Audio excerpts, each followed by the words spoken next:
તમારું નામ? ઘનશ્યામજી જાડેજા, પૂર્વ કોર્પોરેટર. એસ્ટર્ન ચોક અંડરબ્રિજમાં પાણી નિકાલ કરવાનું ભૂલી ગયા છે મનપા તંત્ર.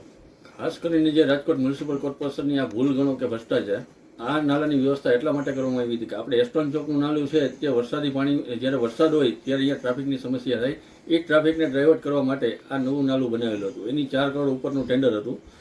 આ લોકોનો ભ્રષ્ટાચાર એટલો હતો કે આને સ્ટ્રોંગ રૂમ કે પાણીની વરસાદી પાણીનો નિકાલ માટે જે મોટર મેળવવામાં આવે એ મોટર કે સ્ટ્રોંગ રૂમ બનાવ્યું નથી.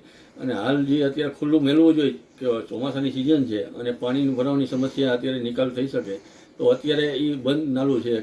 લોકોના ટેક્સના પૈસાથી આ લોકો આવડો પગાર લેતા હોય, આપણા તજજ્ઞ એન્જિનિયરો રાજકોટ કોર્પોરેશનના, તો એ અત્યારે ખરેખર આ ભ્રષ્ટાચાર એવડો આ લોકોએ કર્યો છે કે સ્ટ્રોંગ રૂમ નથી કે પાણીના નિકાલ માટે મોટર નથી. અને આ અત્યારે જે નાલું બનાવ્યું છે એ શોભાના ગાંઠિયા રૂપ ઊભું છે. તો ખાસ કરીને આ અત્યારે એન્જિનિયરો છે એને સસ્પેન્ડ કરવા જોઈએ.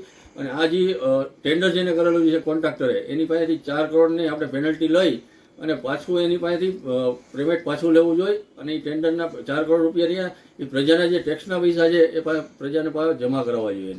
કંચનસિંહ, જ્યાં નાલું તો હજી નવું બનાવવામાં આવ્યું છે ત્યાં જ પાણીની કોઈ નિકાલ કરવાની કામગીરી નથી કરવામાં આવી. ખાસ કરીને મેં કીધું એમ જે આ લોકોને ભ્રષ્ટાચાર કરવો છે, 4 કરોડ ઉપરનું ટેન્ડર હતું એમ આટલું કામ કર્યું, પણ સ્ટ્રોંગ રૂમ અને જે મોટરનું હવે અલગથી પાછું ટેન્ડર કરશે તો એના માટે કોઈ ટેન્ડર પ્રક્રિયા માટે કોઈ તૈયાર નથી.